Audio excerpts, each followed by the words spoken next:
Hi to all, welcome to my channel study with Nancy. सभी को नमस्ते और सभी का स्वागत है हमारे चैनल के ऊपर। सो मोस्टली जैसा कि आप सभी को पता है कि अभी जो है वो हमने मनोविज्ञान से रिलेटेड यानी कि साइकोलॉजी से रिलेटेड एक वीडियो जो है वो बना दिया था, जिसमें कि मैंने आपको इम्पॉर्टेंट जो चीज़ें थी उसके ऊपर डिस्कस कर लिया था। इसके बाद में हमने जो है वो आपको बोला था कि अगर इस सेशन में अगर हमारा कंप्लीट नहीं हो पाता है तो हम नेक्स्ट सेशन रखते हैं और उसमें हम सारा कंप्लीट कर लेंगे। साइकोलॉजी से रिलेटेड इंपॉर्टेंट जो टॉपिक आ जाते हैं वो मैं आपको अगले सेशन में कवर करवा दूँगी। ओके, तो नेक्स्ट बात ये आ जाती है कि जो रीडमेंस वाले स्टूडेंट और लाइब्रेरियन ग्रेड 3 वाले जितने भी स्टूडेंट आ जाते हैं उनके लिए ये जो मैं क्लासेस है 2 मनोविज्ञान की, ये बहुत ज़्यादा इंपॉर्टेंट है, क्योंकि इनमें जो वो मैं हैंड रिटन नोट्स के थ्रू आपको पढ़ा रही हूँ, जो कि मेरे अकॉर्डिंग आपको याद रखने में जो है वो बहुत ज़्यादा जो है वो यूज़फुल रहेंगे।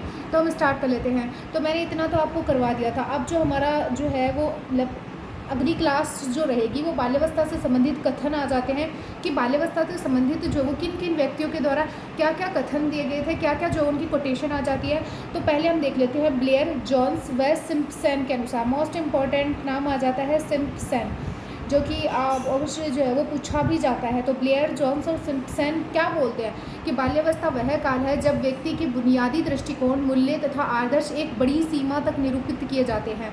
तो ब्लेयर व जोन्स व सिम्पसन, तो इसमें आपको 3 नाम आते हैं, यानी कि इसमें 3 नाम आते हैं। तो आपको 3 व्यक्तियों का नाम, मतलब 3 व्यक्ति है, यानी कि ब्लेयर है, जोन्स है, सिम्पसन है।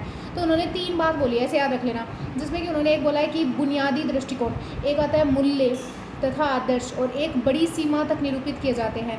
तो ऐसे करके आप ये जो कथन है वो याद रख सकते हैं कि ब्लेयर और जोन्स व सिम्पसन ने कहा था कि बाल्यावस्था वह काल है जब व्यक्ति के बुनियादी दृष्टिकोण, मूल्य तथा आदर्श एक बड़ी सीमा तक निरूपित किए जाते हैं। नेक्स्ट हम बात कर लेते हैं कि ब्लेयर और जोन्स व सिम्पसन के द्वारा अगली बात क्या कही गई है। तो शैक्षिक दृष्टिकोण से जीवन चक्र में बाल्यावस्था से महत्वपूर्ण और कोई अवस्था नहीं है। तो ब्लेयर और जोन्स और सिम्पसन ने जो वो शैक्षिक दृष्टिकोण से जीवन चक्र में बाल्यावस्था से महत्वपूर्ण और कोई अवस्था नहीं है, ये बात किसने कही थी? तो ब्लेयर और जोन्स ने कही थी। नेक्स्ट हम बात कर लेते हैं रोस ने क्या कहा है बाल्यावस्था से संबंधित।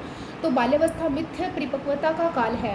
तो रोस गुस्से में, जब गुस्सा आ जाता है तो हम क्या करते हैं कि जब कोई मिथ्या यानी कि झूठ बोलता है, ये मैं आपको सिर्फ समझाने के लिए बोल रही हूँ कि मतलब ऐसे है कि आप नाम देखो, नाम देखते ही आपको जो है वो ये किसने कहा था, ये कथन किसका आ जाता है, वो बात आपको याद आ जाए। ठीक है, तो ये मैं एक ट्रिक के थ्रू आपको पढ़ा रही हूँ। तो रोस यानी कि जब हमें मतलब कोई झूठ बोलता है, कोई मिथ्या बात बोलता है, तो हमें क्या आता है? गुस्सा आता है। तो रोस यानी कि बाल्यावस्था मिथ्या परिपक्वता का काल है। किसने कहा था? रोस ने कहा था।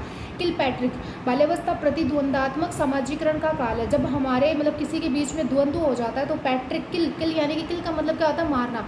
किल का मतलब क्या होता है? मारना। और द्वंद्व, जब हमारे बीच और किसी व्यक्ति के बीच में द्वंद्व हो जाता है तो क्या होता है कि मारा ही जाता है, यानी कि किल ही की भावना होती है। तो ऐसे करके आप याद रख सकते हो। वैसे तो किलपैट्रिक ने कहा है कि बाल्यावस्था प्रतिद्वंदात्मक सामाजिकरण का काल है, लेकिन याद रखने के लिए किल और प्रतिद्वंदात्मक, यानी कि प्रतिद्वंदात्मक नाम याद मतलब आते ही आपको याद आना चाहिए किलपैट्रिक। रोस, मिथ्या नाम आते ही याद आना चाहिए रोस। ठीक है, नेक्स्ट देखते हैं कोल एवं ब्रूस ने क्या कहा है बाल्यावस्था जीवन का अनोखा काल है। यानी कि कोल एवं ब्रूस ने क्या कहा है कि बाल्यावस्था जीवन का अनोखा काल है। यानी कि आपने छोटे बच्चों को देखा होगा कि वो ब्रूस करते रहते हैं, तो वो साथ साथ में मस्ती भी करते रहते हैं। तो बाल्यावस्था जीवन का अनोखा काल है। ये किसने कहा था? कोल और ब्रूस। ब्रूस नाम आते याद रख लेना। अनोखा काल किसने बताया? तो कोल एंड ब्रूस ने बताया है। स्टंग, ऐसा शायद ही कोई खेल हो जैसे 10 वर्ष का बालक ना खेलता हो। स्टंग यानी कि 10 वर्ष का बालक जो होता है वो क्या करता है कि बहुत सारे स्टंग करता है, खेल में जो वो बहुत सारे स्टंग करता है। तो आप याद रख लेना कि स्टंग ने क्या बोला है कि ऐसा शायद ही कोई खेल हो जिसे 10 वर्ष का बालक ना खेलता हो। ठीक है, ये बात किसने कही थी? तो स्टंग ने कही थी। तो ये आप जो है वो मैंने जैसे याद करवाया वैसे वैसे याद रख लेना। अपन को क्या करना है कि अपन को सही आंसर देना है। तो हमारा क्वेश्चन है मतलब कथन है, आते ही आपको देखना चाहिए कि 4 ऑप्शन में जो वो कौन सा सेट हो रहा है। जो मैंने बताया इस तरीके से याद रख लेना, आपका आंसर सही हो जाएगा। और ज़्यादा हमें जो है इसमें PhD नहीं करनी है। ठीक है, किशोरावस्था। अब हम पढ़ लेते हैं किशोरावस्था। जब हमारी शैशवावस्था हो चुकी है, बाल्यावस्था हो चुकी है, अब सेकंड यानी कि थर्ड जो है वो हमारी किशोरावस्था होगी, जो कि 13 से लेकर 18 वर्ष तक किशोरावस्था को माना जाता है। और ये इंग्लिश के लैटिन भाषा के शब्द एल्डर्स, परिपक्वता की ओर बढ़ना, यानी कि ये अंग्रेजी की भाषा एल्ड केयर से बना है। परिपक्वता की ओर बढ़ना। किशोरावस्था का क्रमबद्ध व वैज्ञानिक अध्ययन स्टैनले हॉल ने किया था। बहुत इंपॉर्टेंट है, किशोरावस्था का क्रमबद्ध व वैज्ञानिक अध्ययन किसने किया था? तो स्टैनले हॉल ने किया था। तो अभी तक हम जो है वो किशोरावस्था पे जितने भी टॉपिक बन सकते थे वो सारे कवर कर लिए। बाल्यावस्था से कर लिए किशोरावस्था, जो कि 13 से 18 वर्ष तक की आ जाती है। और ये जो है वो इंग्लिश के लैटिन भाषा के शब्द एडल्ट केयर से बना है। किससे बना है? एडल्ट केयर से बना है। परिपक्वता की ओर बढ़ना, इसका लैटिन भाषा का शाब्दिक अर्थ क्या होता है? परिपक्वता की ओर बढ़ना। एडल्ट केयर का मतलब क्या होता है? परिपक्वता की ओर बढ़ना। किशोरावस्था का क्रमबद्ध व वैज्ञानिक अध्ययन स्टैनले हॉल ने किया है। किशोरावस्था का क्रमबद्ध व वैज्ञानिक अध्ययन किसने किया है? तो स्टैनले हॉल ने किया। मोस्ट इंपॉर्टेंट है, इन्होंने अपनी बुक जो है वो एडल्ट सेंस में जो 1904 ईस्वी में किशोरावस्था के सिद्धांत का प्रतिपादन किया है। इनकी बुक कौन सी आ जाती है? एडल्ट सेंस में जो है इन्होंने 1904 ईस्वी में किशोरावस्था के सिद्धांत का प्रतिपादन किया है। ओके, थोड़ी राइटिंग को इग्नोर करना। किशोरावस्था के सिद्धांत, यानी कि अब हम बात कर लेते हैं किशोरावस्था के सिद्धांत कौन कौन से आ जाते हैं।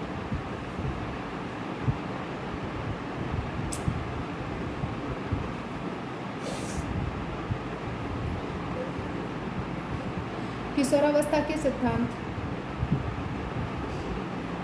तो इसमें क्या है कि ये त्वरित विकास का सिद्धांत किसने दिया है? Stanley hall. इनके अनुसार किशोरावस्था में विकास जो है वो अस्माक अचानक होता है, यानी कि त्वरित होता है, अचानक होता है, अस्माक होता है। क्रमिक विकास का सिद्धांत, क्रमिक विकास के प्रतिपादक कौन आ जाते हैं? थॉर्नडाइक आ जाते हैं और हॉलिंग बर्थ आ जाते हैं। इनके अनुसार किशोरावस्था में विकास जो है अस्माक न होकर धीरे धीरे होता है, अर्थात क्रम अनुसार होता है। वहीं अगर हम बात करें इस जो किशोरावस्था जो इसके उपनाम क्या क्या आ जाते हैं? जीवन का सबसे कठिन काल जो किशोरावस्था को कहा जाता है। आंधी तूफान की अवस्था इसको कहा जाता है। और तनाव संघर्ष की अवस्था कहा जाता है। समस्याओं की अवस्था कहा जाता है। उलझन की अवस्था कहा जाता है। झंझावट की अवस्था कहा जाता है। तीव्र विकास की अवस्था कहा जाता है। तारणी विकास लहर कहा जाता है। तार्किक चिंतन की अवस्था कहा जाता है। वास्तविकताओं की आयु कहा जाता है। स्वर्ण काल यानी कि गोल्डन एज भी इसको कहा जाता है। एक वसंत ऋतु जो है वो इसको कहा जाता है। प्रवृत्ति अर्थात संक्रमण की अवस्था भी इसको कहा जाता है। स्पष्ट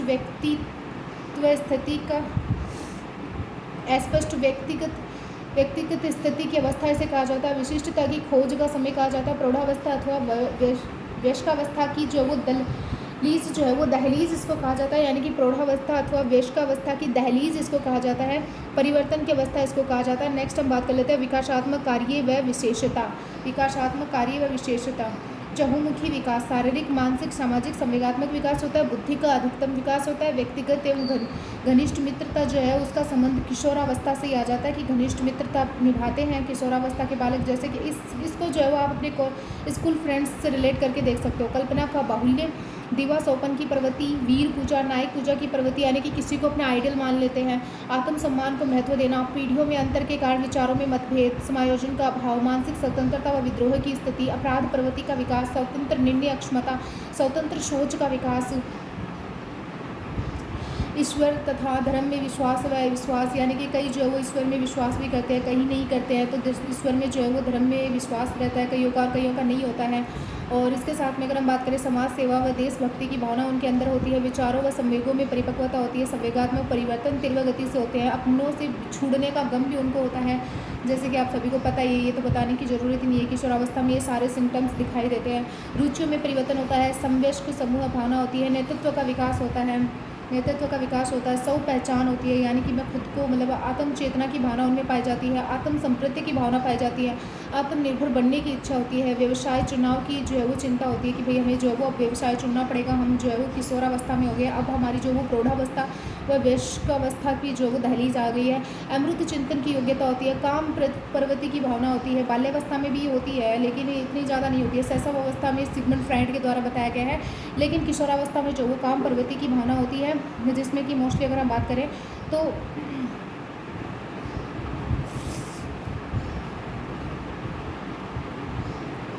सव प्रेम होता है, समलिंगी होता है, विषमलिंगीय प्रेम होता है, यानी कि काम प्रवृत्ति की भावना जो है वो समलिंगीय भी होती है और विषमलिंगीय प्रेम भी होता है उनमें, और स्व प्रेम भी होता है। आदर्शवाद बनाम यथार्थवाद होता है। आदर्शवाद ये बनाम यथार्थवाद होता है। आत्मनिर्भरता बनाम निर्भरता होता है। और अध्ययन के प्रति गंभीर होते हैं। सौंदर्य का जो उपासक होते हैं। देखते नहीं हो क्या आप, जैसे व्यस्त हो जाते हैं, मतलब जो किशोरावस्था की एज में आते हैं तो वो अपने दिखावे यानी कि अपने जो है वो हम कैसा दिख रहा हूँ, किस तरीके का दिख रहा हूँ, वो सब चीज़ों के ऊपर ज़रूर ध्यान देते हैं, तो वो चीज़ें ध्यान रखना आप।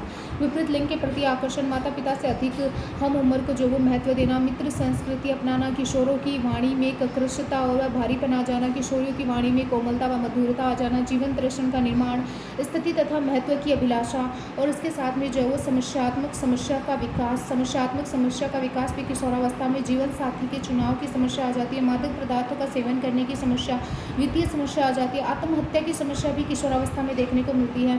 कुछ हम जो है वो कथन देख लेते हैं, जैसे कि टनल ए होल। किशोरावस्था प्रबल दबाव व तनाव व तूफान एवं संघर्ष का काल होती है।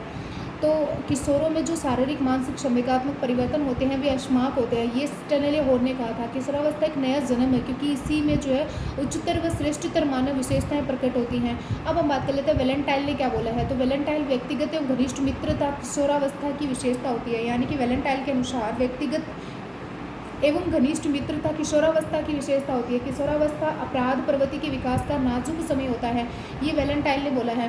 रोस ने क्या बोला है कि किशोर समाज सेवा के आदर्श का निर्माण व पोषण करते हैं। ये बात किसने बोली है, तो ये रोस ने कहा है।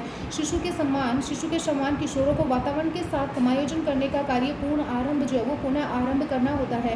किशोरों को जो है वो वातावरण के साथ में समायोजन करने का जो कार्य है वो पुनः आरंभ करना होता है। नेक्स्ट अगर हम बात करें तो जॉन्स के द्वारा क्या बोला गया है कि किशोरावस्था शैशवावस्था की पुनरावृत्ति है, यानी कि किशोरावस्था व शैशवावस्था जो है वो शैशवावस्था की पुनरावृत्ति है, यानी कि किशोरावस्था वापस जो है वो शैशवावस्था की तरफ लौटने या उसकी पुनरावृत्ति करने पे जो वो आधारित होती है। नेक्स्ट हम बात कर लेते हैं। तो ये जो कथन है जिनके द्वारा दिए गए हैं वो ध्यान रखने हैं। किलपैट्रिक के अनुसार किशोरावस्था जीवन का सबसे कठिन काल होता है। कॉलसैनिक के अनुसार, यानी कि कॉलसनिक क्या कहते हैं, कॉलसनिक के अनुसार किशोर प्रौढ़ों को अपने मार्ग में बाधा समझते हैं, जो उन्हें स्वतंत्रता का लक्ष्य प्राप्त करने से रोकते हैं। किशोरावस्था में आहार संबंधी विकार कौन से होते हैं, मोस्ट इंपॉर्टेंट है। किशोरों में आहार संबंधी विकास कौन से होते हैं, तो इसमें जो है वो एनोरेक्सिया नर्वसा होता है, यानी कि इसमें क्या होता है, एनोरेक्सिया नर्वसा होता है, बुलिमिया नर्वसा होता है, बिंज ईटिंग डिसऑर्डर होता है, बिंज ईटिंग डिसऑर्डर होता है। इसमें क्या होता है, इन तीनों रोग में क्या होता है, किशोर के जो है वो इसमें तो क्या होता है कि वो अंडर वेट हो जाता है और इसमें नॉर्मल वेट रहता है और इसमें ओवर वेट हो जाता है, यानी कि बहुत ज़्यादा वेट हो जाता है। एक जो है वो हम बात कर लेते हैं, सबसे फर्स्ट वाला जो एनोरेक्सिया नर्वसा आ जाता है। इस रोग से पीड़ित व्यक्ति का वजन सामान्य से भी कम होता है। इसके बावजूद इस डर से कि कहीं वजन न बढ़ जाए, भूखा रहने लगता है, अपने खाने की मात्रा में कटौती करता है अथवा डाइटिंग करता है। तो उसमें व्यक्ति में या उस किशोर में जो है वो कौन सा रोग होता है, तो एनोरेक्सिया नर्वसा रोग होता है।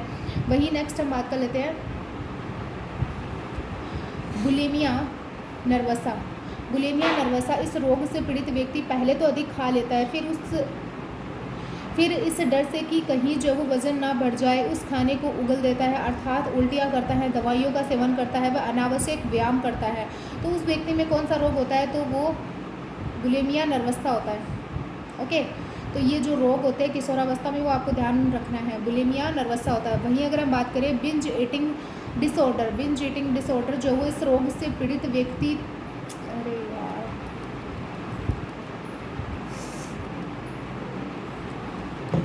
इस रोग से पीड़ित व्यक्ति तब तक खाया जाता है जब तक कि कोई समस्या उत्पन्न ना हो जाए। ऐसा व्यक्ति वजन पर नियंत्रण करने तथा खाने पर नियंत्रण करने में असमर्थ होता है। उसे कौन सा रोग होता है, बिंज ईटिंग डिसऑर्डर रोग होता है। आहार संबंधी विकार लड़कियों में अधिक होते हैं, यानी कि खाने संबंधी विकार जो होते हैं वो किस में अधिक होते हैं, लड़कियों में अधिक होती है। लड़कियाँ ज़्यादा डाइटिंग करते हैं, लड़के इतने ध्यान भी नहीं देते हैं और मुझे नहीं लगता कि ध्यान देना चाहिए डाइटिंग के ऊपर। जैसे भगवान ने बनाया वैसा बहुत बढ़िया है। विकास के सिद्धांत, मनोविश्लेषणात्मक सिद्धांत मोस्ट इंपॉर्टेंट है। विकास के सिद्धांत देख लेते हैं, जिनमें हम सबसे पहले देखते हैं मनोविश्लेषणात्मक सिद्धांत।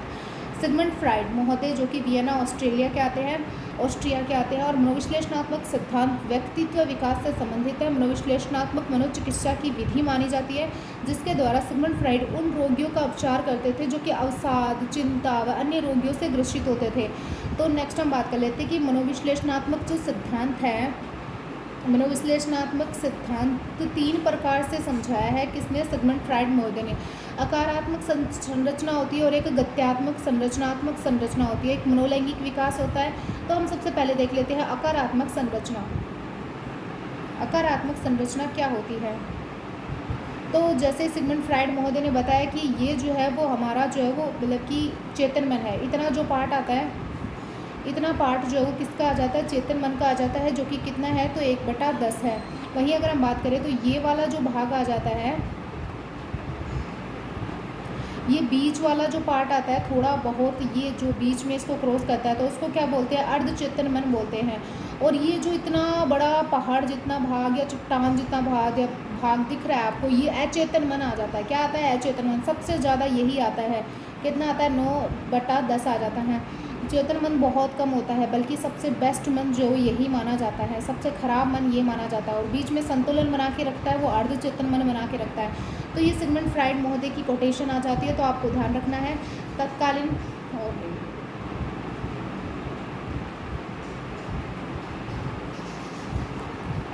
इसमें जो वो तत्कालीन, पास्ट, तात्कालिक, प्रेजेंट, भावना क्या होती है कि अंदर विचारों का आंतरिक रूप। भावना का मतलब क्या होता है कि भावना मतलब हमारे अंदर जो फीलिंग्स होती है, जो अंदर होती है, जो विचारों का आंतरिक रूप होता है, उसको बोलते हैं। संवेग हमारे इमोशंस होते हैं। व्यक्त भावना को विचारों का बाह्य रूप जो होते हैं उसको बोलते हैं। हमारा भावना तो हमारे अंदर आई, और फिर संवेग जो है वो जैसे कि और मूल प्रवृत्तियाँ, विचारों का क्रियात्मक रूप, यानी कि पहले हमारे अंदर विचार आया, फिर हमने जो है वो उसको क्या दिया, उसको जो है वो विचारों का बाह्य रूप दिया, फिर हमने जो वो उस विचारों को क्रियात्मक रूप दिया। सिगमंड फ्राइड ने मन की 3 दशाएं बताई हैं। मोस्ट इंपॉर्टेंट है सिगमंड फ्राइड का, क्योंकि ये बहुत बार पूछा जाता है। चेतन मन जो है 1/10 भाग आ जाता है। मस्तिष्क में जागृत अवस्था होती है, वर्तमान तथा वास्तविकता से संबंध होता है। इसका जो वो वर्तमान और वास्तविकता से संबंध होता है। और मस्तिष्क में जागृत अवस्था ये होती है, तात्कालिक अनुभूतियों से संबंध होता है। अचेतन मन, अचेतन मन का भाग बहुत ज़्यादा आ जाता है। 9/10 जो है वो अचेतन मन ही लेकर बैठा है, इतना ज़्यादा पार्ट। नेक्स्ट हम बात कर लेते हैं। कटु अनुभूतियाँ होती हैं, दुखद बातों व अतृप्त इच्छाओं का भंडार होता है, पूर्व अनुभवों का भंडार होता है, असामाजिक, अनैतिक व काम इच्छाओं का भंडार होता है, भावना, संवेग व मूल प्रवृत्तियाँ विद्यमान होती है। चेतन मन के ठीक ही विपरीत होता है, विद्यार्थी के लिए महत्वपूर्ण है। सिगमंड फ्राइड ने अचेतन मन का सर्वाधिक अध्ययन किया तथा इसे सबसे महत्वपूर्ण माना है। सिगमंड फ्राइड ने सबसे महत्वपूर्ण किस मन को माना है, तो वह अचेतन मन को माना है। मोस्ट इंपॉर्टेंट है, ये पूछ लेंगे आपसे। अब हम बात कर लेते हैं इनके मध्य जो संतुलन बनाने वाला अर्धचेतन मन। चेतन व अचेतन के बीच की जो अवस्था होती है, संतुलन बनाने का काम जो करता है वो अर्धचेतन मन करता है। याद की हुई बातों को अचानक भूल जाना, हकला जाना, यानी कि कई बार ऐसा होता है ना कि क्लास में बोलते बोलते टाइम जो हम थोड़ा बहुत ऐसे हो जाते हैं, तो उस वजह से वो अर्धचेतन मन होता है कि कुछ चीज़ें जो होती है वो हम याद होते हुए भी जो है वो हम अचानक भूल जाते हैं बातें। अर्धचेतन मन को जो वो प्रदर्शित करती है। वही अगर हम बात करें गत्यात्मक संरचना, मोस्ट इम्पॉर्टेंट है, ध्यान दे लेना आप। गत्यात्मक संरचना, इस पहलू के अंतर्गत सिगमंड फ्राइड ने व्यक्तित्व संरचना की दृष्टि से 3 अवस्थाएं बताई हैं, जिसमें कि एक ईदम होता है, एक अहम होता है, एक प्राअहम होता है। तो ईदम, ईगो जो होता है वो ये होता है, और ये जो है वो चेतन मन का थोड़ा सा भाग जो होता है वो इसको कवर करता है। वहीं अगर हम बात करें सुपर ईगो का भाग जो होता है ये अर्धचेतन, और इसमें जो वो थोड़ा पार्ट होता है, और इसके साथ में जो है वो एक जो है वो ईदम होता है। तो ये अहम, ईदम और परा अहम जो है वो आपको ध्यान रखना है। वहीं अगर हम ईदम की बात करें तो इसमें सुखवादी सिद्धांत होते हैं, आनंद का सिद्धांत होता है, जन्मजात होता है, और ये जैविक पक्ष होता है। सुखवादी सिद्धांत किस में होता है, ईदम में होता है। वहीं अगर हम बात करें अहम की, तो अहम में जो है वो इच्छाओं का भंडार घर जो किस में होता है, तो ईदम में होता है। अचेतन मन से संबंध जो है वो किसका होता है, तो ईदम का होता है। तो आप सोच सकते हो कि ईदम का पार्ट सबसे ज़्यादा होगा, क्योंकि अचेतन मन का पार्ट भी जो है वो सबसे ज़्यादा था। अनैतिक व असामाजिक कार्य जो है ईदम में होते हैं। पशु प्रवृत्ति ईदम में होती है। काम इच्छा से युक्त जो है वो ईदम होता है। कुसमायोजन के लिए जिम्मेदार ईदम होता है। और इसके साथ में मनुष्य में शैतान की भावना, यानी कि डेविल इन ए मैन, ये किस में होता है, ईदम में होता है। ईगो यानी कि अहम, 1 या 2 वर्ष से जो है वो अहम की भावना होती है, जिसमें कि वास्तविक सिद्धांत होते हैं, मनोवैज्ञानिक पक्ष होते हैं। ईदम व परम अहम के बीच संतुलन का कार्य अहम करता है। व्यक्तित्व का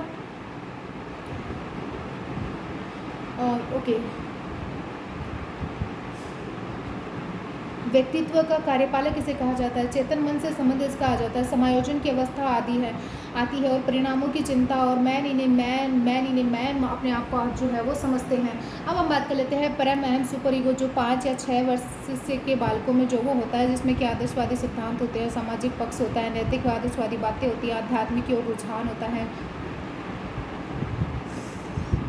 अवास्तविक से संबंध होता है। इसमें क्या होता है कि अवास्तविकता से संबंध होता है, देवदूत होता है और इसके साथ में जो है वो एंगल इन ए पर्सन होता है।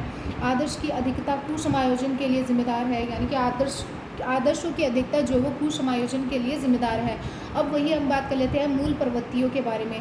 सिगमंड फ्राइड ने जो वो दो जो है वो मूल प्रवृत्तियाँ बताई हैं।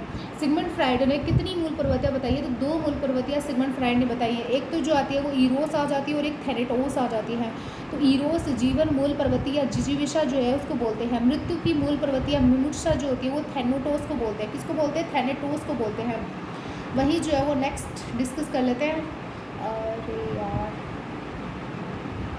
थोड़ा एडजस्ट कर लेना, ये पेज बहुत ज़्यादा, चलो ओके। स्वमोह क्या होता है? यानी कि नार्सिसिज्म क्या होता है? नार्सिसिज्म क्या होता है? तो सबसे ज़्यादा शैशव अवस्था सिगमंड फ्राइड का मानना है कि प्रत्येक व्यक्ति में स्वमोह पाया जाता है, बट शैशव अवस्था में सार्वधिक पाया जाता है। किसमें सबसे उन्होंने मतलब किस अवस्था में जो उन्होंने सार्वधिक बताया? तो शैशव अवस्था में सार्वधिक बताया है। वहीं हम बात करें ओडिपस व इलेक्ट्रा ग्रंथि के बारे में, तो सिगमंड फ्राइड के अनुसार ओडिपस ग्रंथि होने के कारण वे अपनी माँ से अधिक प्रेम करते हैं। वह लड़कियों से जो वो इलेक्ट्रा ग्रंथि, इसलिए वे पिता से अधिक प्रेम करते हैं।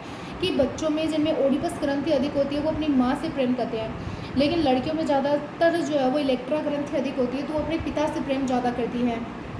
वही जो है वो काम प्रवृत्ति लिबिडो का सिद्धांत भी जो है वो सिगमंड फ्राइड के द्वारा दिया गया था। लिबिडो क्या आता है? काम प्रवृत्ति का सिद्धांत क्या आता है?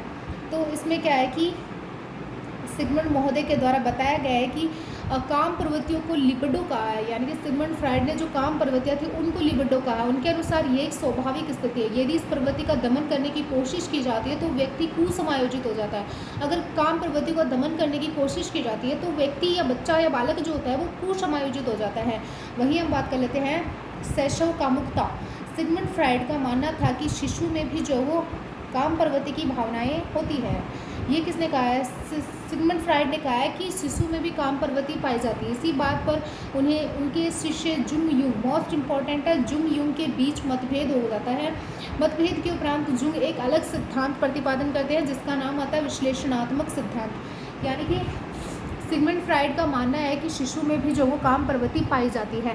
इस बात पर उनके शिष्य जुंग या उसको बोल सकते हैं हम युंग के बीच में मतभेद हो जाता है। मतभेद के उपरांत जो वो जुंग एक अलग सिद्धांत प्रतिपादित कर देता है जिसका नाम विश्लेषणात्मक सिद्धांत आता है।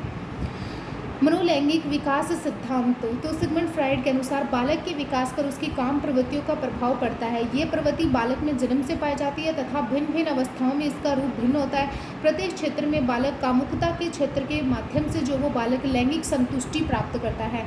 सिगमंड फ्राइड में इसको 5 अवस्थाओं के द्वारा समझाया है। मोस्ट इम्पॉर्टेंट है, ध्यान रख लेना, 5 अवस्थाओं के द्वारा समझाया है। तो पहले हम बात कर लेते हैं अवस्था स्टेज फर्स्ट।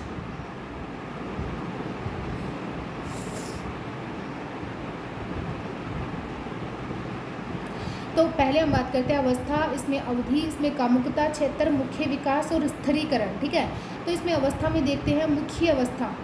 इसमें क्या होता है कि अवधि जो है वो कितनी होती है? 18 महीने की होती है। जन्म से अवधि कितनी होती है? 18 महीने की होती है। कामुकता का क्षेत्र कौन सा होता है? तो मुख होता है। मुख्य विकास का होता है तो स्तनपान छुड़ाना, यानी कि मुख्य विकास किसका होता है? तो मुख्य विकास स्तनपान छुड़ाने में जो है वो होता है। स्थिरीकरण क्या होता है? तो धूम्रपान और इसके साथ में अधिक बोलना और इसके साथ में जो है वो च्युइंगम चबाना। च्युइंगम क्या होती है? वो सेंट फ्रूट आती है, वो होती है च्युइंगम। नेक्स्ट हम बात कर लेते हैं गुदी अवस्था। सेकेंड अवस्था गुदी अवस्था जो कि 18 माह से 3 वर्ष, जिसमें कि गुदा और मलमूत्र विसर्जन सॉरी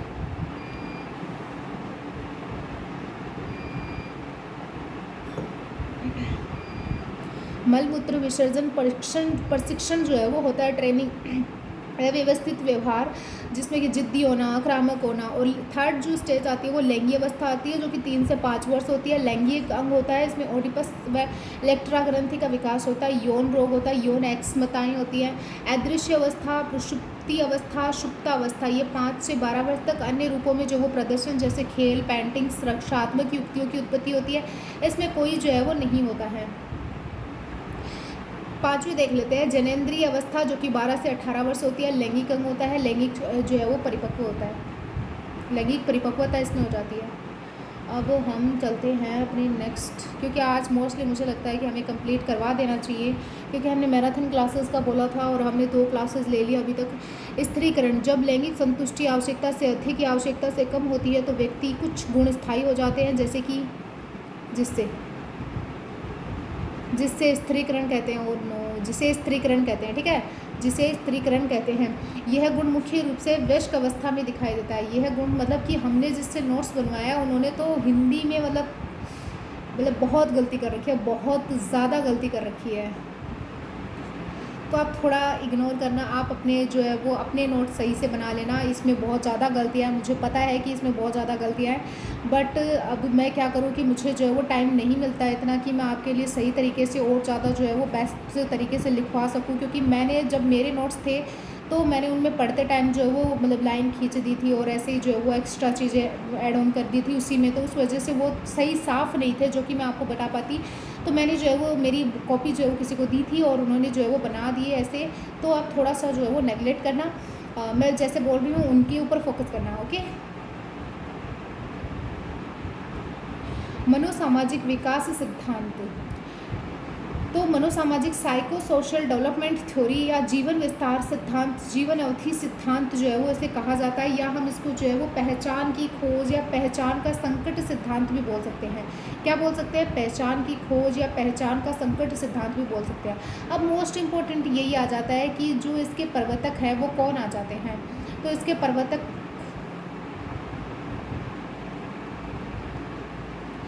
प्रवर्तक कौन आ जाते हैं? तो इसके प्रवर्तक हैं, एक मिनट रुकना, पहचान की खोज, पहचान का संकट सिद्धांत के प्रवर्तक जो है वो एरिक्सन आ जाते हैं। एरिक्सन जर्मन मनोवैज्ञानिक आ जाते हैं। नव्य फ्राइडवादी इनको कहा जाता है। ईगो मनोवैज्ञानिक इनको कहा जाता है। और इनकी बुक आ जाती है चाइल्डहुड एंड सोसाइटी 1950 की आ जाती है। आइडेंटिटी, यूथ एंड क्राइसिस 1968 की आ जाती है। एरिक्सन सिगमंड फ्राइड के विचारों से काफ़ी हद तक जो वो सहमत थे। एरिक्सन जो थे वो सिगमंड फ्राइड के द्वारा जो अपना मत दिया गया था उससे जो वो काफ़ी हद तक एरिक्सन जो थे वो समर्थक थे। उन्होंने अपनी 2 बुक लिखी थी, ये 2 बुक मोस्ट इम्पोर्टेंट आ जाती है, इनको ध्यान रखना। काफ़ी हद तक सहमत थे, लेकिन एक बात पर सहमत नहीं थे। एरिक्सन का मानना था कि बालकों में विकास पर उसकी काम प्रवृत्ति का नहीं बल्कि उसकी सामाजिक अनुभूति का जो है वो अधिक प्रभाव दिखाई देता है। एरिक्सन का क्या मानना था कि बालकों पर जो है वो उसकी काम प्रवृत्ति का नहीं बल्कि सामाजिक अनुभूति का प्रभाव अधिक दिखाई देता है। ये बात किसने बोली थी?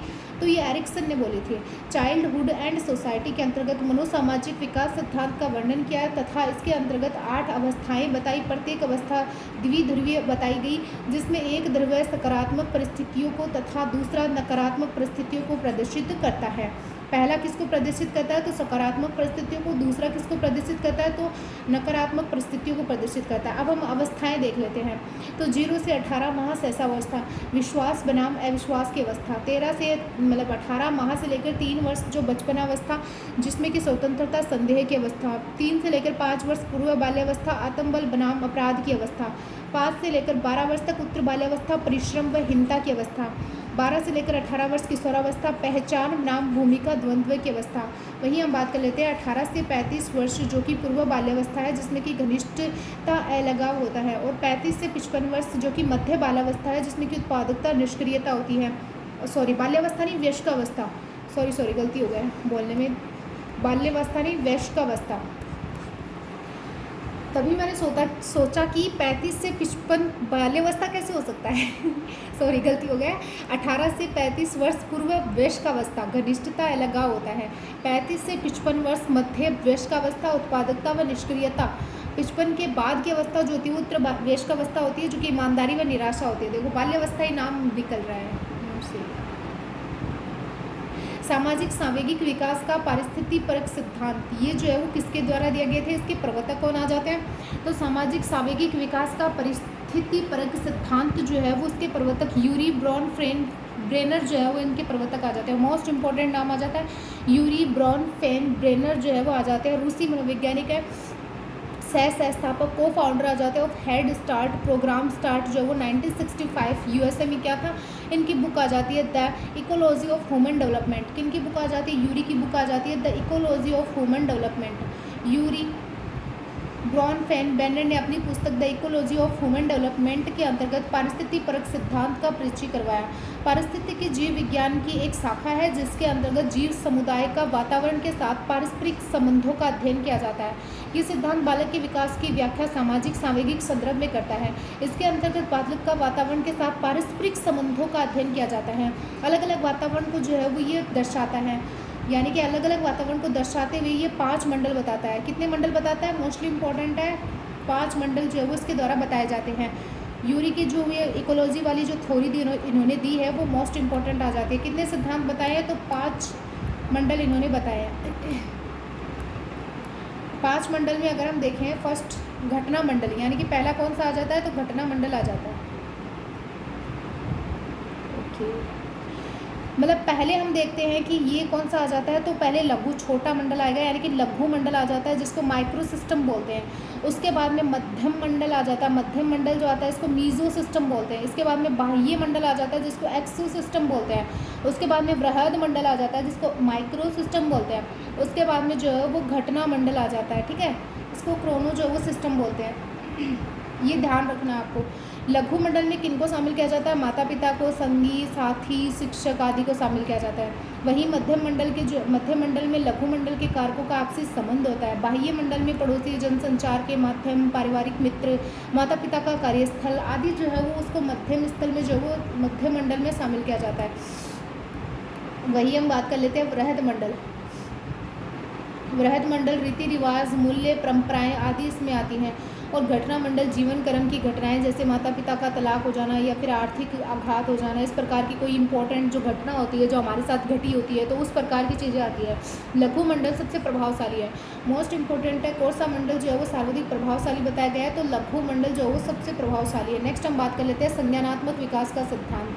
संज्ञानात्मक विकास सिद्धांत तो मेरे अकॉर्डिंग जो है वो हमारा कम ही बचा है अभी, तो आज की क्लास में जो है वो अपना कंप्लीट हो जाएगा।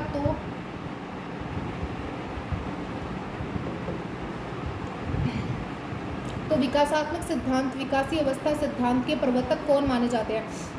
कॉग्निटिव थ्योरी किसके द्वारा दी गई है? तो वो प्रवर्तक जीन पियाजे आ जाते हैं, स्विट्जरलैंड के आ जाते हैं। स्विट्जरलैंड के जो प्रसिद्ध मनोवैज्ञानिक जीन पियाजे ने संज्ञानात्मक पक्ष का क्रमबद्ध व वैज्ञानिक विवरण प्रस्तुत किया है। क्या प्रस्तुत किया है? तो क्रमबद्ध व वैज्ञानिक विवरण प्रस्तुत किया। मोस्ट इंपॉर्टेंट है कि संज्ञानात्मक पक्ष का क्रमबद्ध और वैज्ञानिक विवरण प्रस्तुत किया जीन पियाजे के द्वारा। संज्ञान प्राणी का वह ज्ञान है जिसे वह वातावरण, बाह्य जगत, उद्दीपक जगत के माध्यम से ग्रहण करता है। बालक जैसे जैसे वातावरण के साथ निरंतर अंतःक्रिया के माध्यम से ज्ञान का विकास होता है। बालक का जो है वो जैसे जैसे वातावरण के साथ में निरंतर अंतःक्रिया के माध्यम से जो वो बालक का विकास होता है, वैसे जो है वो संज्ञान के अंतर्गत अवधान, स्मरण, अधिगम, चिंतन, तर्क, कल्पना, समस्या समाधान, निरीक्षण, वर्गीकरण, संप्रत्यकरण, प्रत्यक्षण जो है वो आदि जो है वो संज्ञान के अंतर्गत आते हैं। मानसिक क्रियाएं शामिल है, अर्थात यह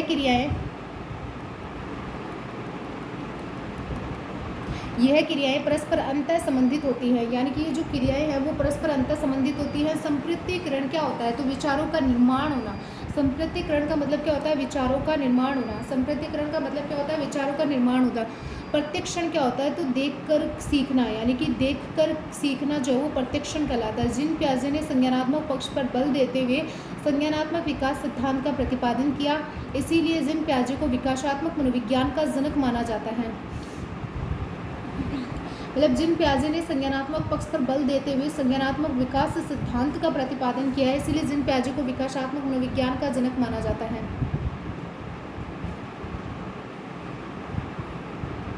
नेक्स्ट, विकासात्मक मनोविज्ञान के अंतर्गत शुरू से अंत अर्थात गर्भावस्था से वृद्धावस्था तक होने वाले विकासों का अध्ययन किया जाता है। बाल विकास के अंतर्गत गर्भावस्था से किशोरावस्था तक होने वाले विकास का अध्ययन किया जाता है। विकास गर्भावस्था से प्रारंभ होता है। संज्ञान विकास शैशवावस्था से प्रारंभ होकर जीवन पर्यंत चलता रहता है। संज्ञान विकास जो है वो शैशवावस्था से प्रारंभ होकर जो वो कब तक चलता रहता है? तो जीवन पर्यंत चलता रहता है। जीन पियाजे ने अपने सिद्धांत को 4 अवस्थाओं के द्वारा समझाया। मोस्ट इंपॉर्टेंट है, जीन पियाजे ने अपने सिद्धांत को कितनी अवस्थाओं के थ्रू समझाया? तो 4 अवस्थाओं के द्वारा समझाया है। पहली संवेदी पेशी अवस्था, जिसको इंद्रिय जनित अवस्था भी कहा जाता है, जो 0 से लेकर 2 वर्ष है, मोस्ट इंपॉर्टेंट है। पूर्व संक्रियात्मक अवस्था, जो कि 2 से लेकर 7 वर्ष है, मोस्ट इंपॉर्टेंट है। नेक्स्ट हम देखते हैं मृत या स्थूल या ठोस संक्रियात्मक अवस्था, जो कि 7 से लेकर 11 वर्ष तक है। औपचारिक संक्रियात्मक अवस्था 11 के बाद की अवस्था है। तो 4 अवस्थाओं के द्वारा जो वो जिन प्याजे ने समझाया है। संवेदी पेशी अवस्था, संवेदी में कितना आ रहा है, सह में इसको निकालना ना 2, तो 2 वर्ष तक की माना है। पूर्व संक्रियात्मक अवस्था, तो संक्रियात्मक अवस्था से पहले की अवस्था यानी कि पूर्व संक्रियात्मक अवस्था, तो 2 से लेकर 7 वर्ष तक के। मृत स्थूल ठोस संक्रियात्मक अवस्था 7 से 11 वर्ष तक की। औपचारिक संक्रियात्मक अवस्था 11 के बाद की जो है वो जिन प्याजे के द्वारा मानी गई है, मोस्ट इंपॉर्टेंट है। बहुत बार जिन प्याजे से क्वेश्चन किया जाता है, तो प्लीज़ रिक्वेस्ट है आप याद रख लेना।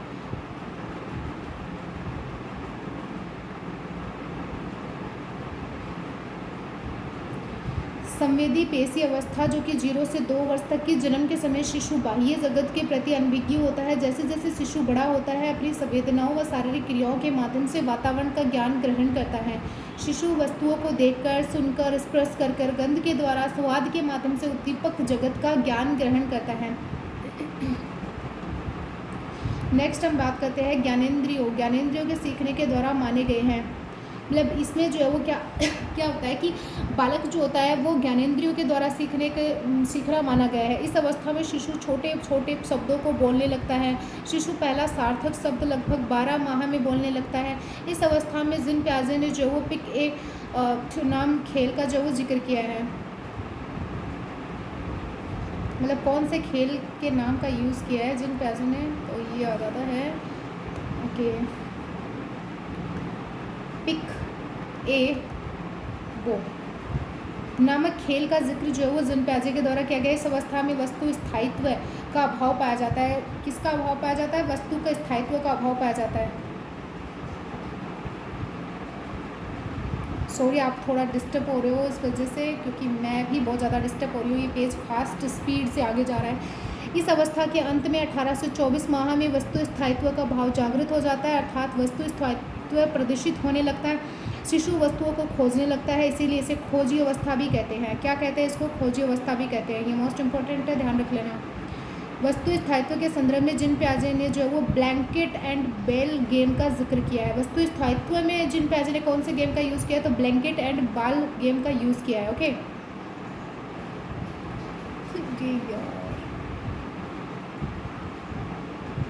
सीरियसली मैं भी थक गई हूँ इसके ऊपर से निकालते निकालते। इस अवस्था की 6 उप अवस्थाएँ बताइए, मोस्ट इंपॉर्टेंट है। इस अवस्था की जिन प्याजे के द्वारा 6 उप अवस्थाएँ बताई गई है। परिवर्त सहज क्रियाओं की अवस्था, जो कि जन्म से लेकर 30 दिन या 1 महीने तक की होती है। इस अवस्था में चूसने की सहज क्रियाएँ सबसे प्रबल होती हैं। जो प्रतिवर्त सहज क्रियाओं की अवस्था होती है, इसमें मोस्टली क्या होता है कि इस अवस्था में चूसने की सहज क्रिया वो सबसे प्रबल होती है।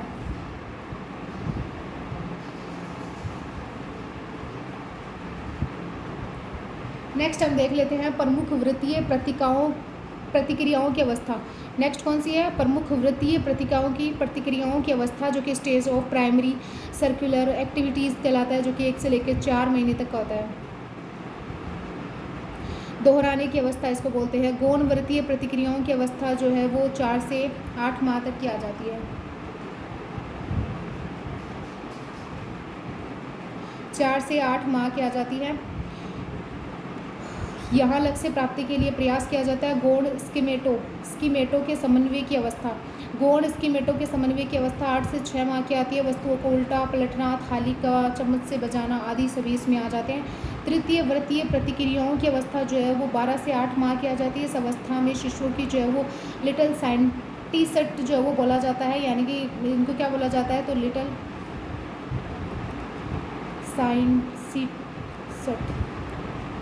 साइंटिस्ट बोला जाता है। ठीक है, जिन प्याजे ने जो है उसे छोटे वैज्ञानिक कहा जाता है, साइंटिस्ट बोला जाता है। इनको क्या बोला जाता है? लिटिल साइंटिस्ट इनको बोला जाता है। इसमें बालक प्रयास और त्रुटि के माध्यम से सीखते हैं, और इसके साथ में इसमें बालक जो है वो प्रयास और त्रुटि के माध्यम से सीखता है, चीज़ ऊपर से नीचे गिराता है, मानसिक सहयोग द्वारा नए साधनों के खोज की अवस्था जो है वो 18 से 24 माह की जो वस्तु स्थायित्व प्रारंभ होता है। पूर्व संक्रियात्मक अवस्था जो कि 2 से 7 वर्ष तक की हमने मानी थी। पूर्व संक्रियात्मक अवस्था कब तक की मानी थी? तो 2 से 7 वर्ष तक की जो वो पूर्व संक्रियात्मक अवस्था मानी थी। पूर्व संक्रियात्मक अवस्था 2 से 7 वर्ष की इस अवस्था को 2 उप अवस्थाओं में बांटा गया है, जो कि प्राक संप्रेत्यात्मक अवधि होती है और एक अंतर्दर्शी अंतर्ज्ञान होता है। प्राक संप्रेत्यात्मक अवधि जो है वो अनुकरण की होती है, खिलौनों की आयु होती है, प्रतिमूर्ति निर्माण, प्रतिबिंब जो वो रचना होती है, जादुई चिंतन होता है जो मैजिकल थिंकिंग के नाम से जाना जाता है। जादुई चिंतन होता है इसमें। जीववाद, जनात्मवाद, निर्जीव वस्तुओं में सजीव चिंतन होता है। आत्म केंद्रीय, स्व केंद्रीय, अहमवादी और अहंकारवादी। इसकी जांच के लिए जिन प्याजे ने 3 प्रवृत्त अवस्थाओं का जो वो यूज़ किया है, जिसमें कि एक शिशु अपने व दूसरे के नज़रियों में अंतर करने में असमर्थ होता है। शिशु अपने व दूसरों के नज़रिए में अंतर करने में असमर्थ होता है। इसमें क्या होता है कि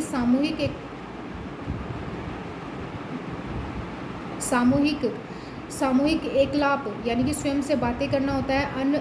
अंतर्दृष्टि और अंतर्ज्ञान अवधि क्या होती है कि 4 से लेकर 7 माह तक की होती है, जिसमें कि इस अवस्था में शिशु अपने अंदर जो वो उठे सभी प्रश्नों के सवाल जानना चाहता है, इसीलिए इसे प्रश्न पूछने की अवस्था भी कहा जाता है। मोस्ट इंपॉर्टेंट है, प्रश्न पूछने की अवस्था किसे कहा जाता है? तो वो अंतर्दृष्टि व अंतर्ज्ञान अवधि को कहा जाता है। इस अवस्था में शिशु अक्सर लिखना, गिनती गिनना, रंग पहचानने, वस्तुओं को क्रमशः रखना और हल्के भारी ज्ञान, माता पिता की आज्ञा मानना, घर के कार्य में मदद करना सीख लेता है। ठीक है। और इस अवस्था में जो जोड़ बाकी गुणा भाग जो है वो सहज ज्ञान उसको हो जाता है।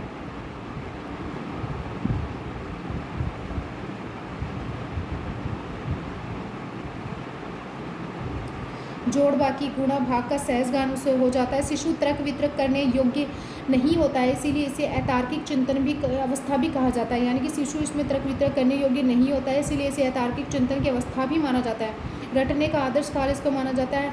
अनुत्क्रमणशीलता पाई जाती है इसमें, या अप्रतिवर्तीयता जो है वो इसमें पाई जाती है। अप्रतिवर्तीयता इसमें पाई जाती है और उसके साथ में जो है वो अटपटी अवस्था इसको कहा जाता है कि बहुत ज़्यादा अटपटी अवस्था है। यानी कि केंद्रीयकरण इसमें पाया जाता है। मृत और स्थूल ठोस संक्रियात्मक अवस्था जो कि 7 से 11 वर्ष बताई गई, इसमें तार्किक चिंतन प्रारंभ हो जाता है। यानी कि इस अवस्था में व्यक्ति में, या हम बात कर सकते हैं कि बालक में जो है वो तार्किक चिंतन प्रारंभ हो जाता है। मूर्त चिंतन की अवस्था दिन, तारीख, महीना, वर्ष आदि बताने लग जाता है बच्चा, और इसके साथ में जो है वो उत्क्रमणशीलता या प्रतिवर्तीता इसमें पाई जाती है। पलटावी अवस्था इसको कहा जाता है। तर्क, जिज्ञासा, निरीक्षण क्षमता का विकास होता है। भाषा एवं संप्रेषण योग्यता में प्रवीणता आती है। विकेंद्रीकरण होता है, संबंध होता है, वर्गीकरण होता है वो, और इसके साथ में संरक्षण, किसी वस्तु के आकार में परिवर्तन आने पर भी उनके गुणों का जो वो बरकरार रहना जो है वो इसमें पाया जाता है। औपचारिक संक्रियात्मक अवस्था जो कि 11 के बाद की बताई गई है, इसमें अमूर्त चिंतन होता है। मानसिक क्रियाओं का पूर्ण विकास होता है। चिंतन में अधिक वस्तुनिष्ठ और वास्तविकता होती है। अभिसंज्ञान यानी कि विचारों के बारे में विचार करना, और अर्थात यानी कि अधिसंज्ञान का मतलब क्या होता है? मेटाकॉग्निशन क्या होता है कि विचारों के बारे में विचार करना, विचारों के बारे में विचार करना।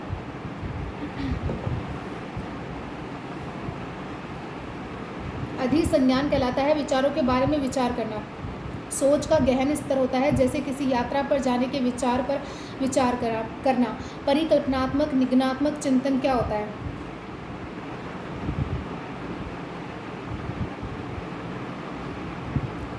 परिकल्पनात्मक निगनात्मक चिंतन क्या होता है? समस्या के उत्पन्न होने पर वैज्ञानिक चिंतन करना, अर्थात तर्कपूर्ण तरीके से क्रमबद्ध चिंतन करना। तार्किक चिंतन की अवस्था किशोर मूर्त के साथ में, यानी कि किशोर जो है वो मूर्त के साथ साथ अमूर्त चिंतन भी करने लगता है, इसीलिए इसे तार्किक चिंतन की अवस्था के नाम से इसे जाना जाता है। जिन प्याजे ने पेंडुलम प्रयोग द्वारा तार्किकता की जांच की, इसके साथ ही कई उदाहरण प्रस्तुत किए। उन्होंने थर्ड आई प्रॉब्लम जो है उन्होंने बताया है, और इसके साथ में जो है वो Kelly is taller than Ali and Ali is taller than जो है वो उन्होंने बताया है, एग्जाम्पल दिया है उन्होंने। थर्ड आई प्रॉब्लम का जो उन्होंने एग्जाम्पल दिया, और Kelly is taller than Ali and Ali is taller than, जो है वो उन्होंने एग्जाम्पल के थ्रू समझाया। ओके, नेक्स्ट पे चलते हैं।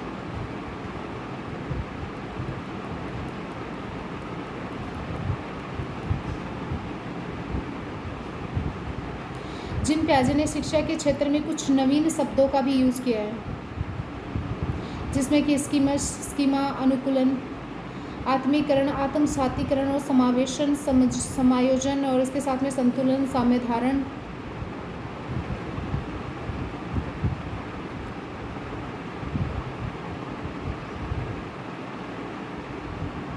जिसमें कि सबसे पहले हम देख लेते हैं स्कीमस। व्यवहार का संगठित पैटर्न जिसे बालक बार बार दोहराता है उसे स्कीमस कहते हैं।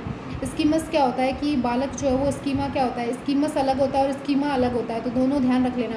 स्कीमस का मतलब होता है कि बालक किसी पैटर्न को बार बार दोहराता है, उसको स्कीमस कहते हैं। जब बालक स्कूल जाता है तो वह किताबें, कॉपी, बैग तैयार करता है, स्कूल ड्रेस तैयार करता है, जूते पहनता है, तो व्यवहार के इस संगठित पैटर्न को क्या कहते हैं, स्कीमस कहते हैं।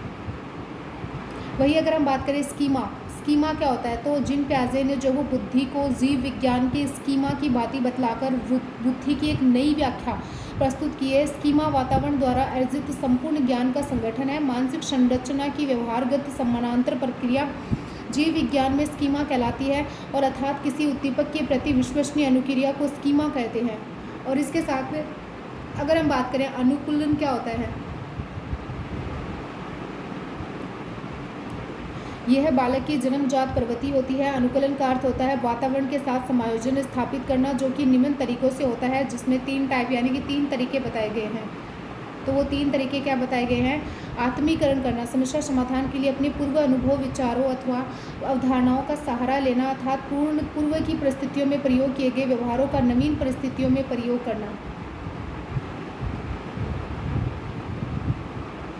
एक बालक जो कुत्ते को पहचानता है, जिसका नाम रस्टी है और जो गोल्डन रिट्रीवर है, जब बालक दूसरे कुत्ते को देखता है तो रस्टी से मिलता जुलता है लेकिन अलग नस्ल का है, तो बालक उसे भी जो वो टॉमी कहलाता है, क्योंकि बालक किसको जानता है, कुत्ते को जानता है। एक होता है समझन या समायोजन, किसी चीज़ के साथ में समायोजन करना, मोस्ट इम्पोर्टेंट तो इसकी यही जो है वो कथन होता है। अपनी पूर्व धारणाओं, विचारों, अनुभवों आदि में परिवर्तन या संशोधन करके नवीन वातावरण के साथ समायोजन स्थापित करता है। यदि बालक उस कुत्ते की विशेषताओं पर ध्यान देता है जो कि अलग नस्ल का था और उसे रस्टी ना बताकर अलग नस्ल का कुत्ता बताता, तो इसे जो है वो हम समायोजन बोल सकते थे। अगर हम बात करें संतुलन या साम्य धारण, संतुलन या साम्य धारण क्या होता है कि आत्मीकरण तथा समंजन के बीच संतुलन जो है वो स्थापित करना, अर्थात पूर्व धारणाओं व नवीन धारणाओं के बीच संतुलन स्थापित करना। जो बालक के सामने कोई नवीन परिस्थितियां आती हैं जिसका उसे पहले कोई अनुभव नहीं था, तो बालक में संज्ञानात्मक असंतुलन उत्पन्न हो जाता है। ऐसी स्थिति में बालक को अपनी पूर्व धारणाओं व नवीन अवधारणा के बीच संतुलन करना होता है। संज्ञानात्मक विकास सिद्धांत या सामाजिक सांस्कृतिक विकास, इससे बहुत बार क्वेश्चन पूछा जाता है, तो आप थोड़ा ध्यान रखना है इसको।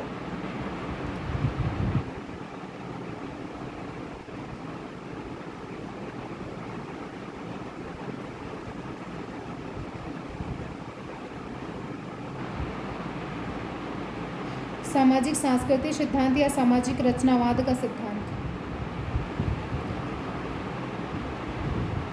सामाजिक सांस्कृतिक रचनावाद जिसके प्रवर्तक वाइगोत्स्की आ जाते हैं, मोस्ट इम्पोर्टेंट है। सामाजिक सांस्कृतिक रचनावाद सिद्धांत के प्रवर्तक कौन आ जाते हैं, तो वाइगोत्स्की आ जाते हैं।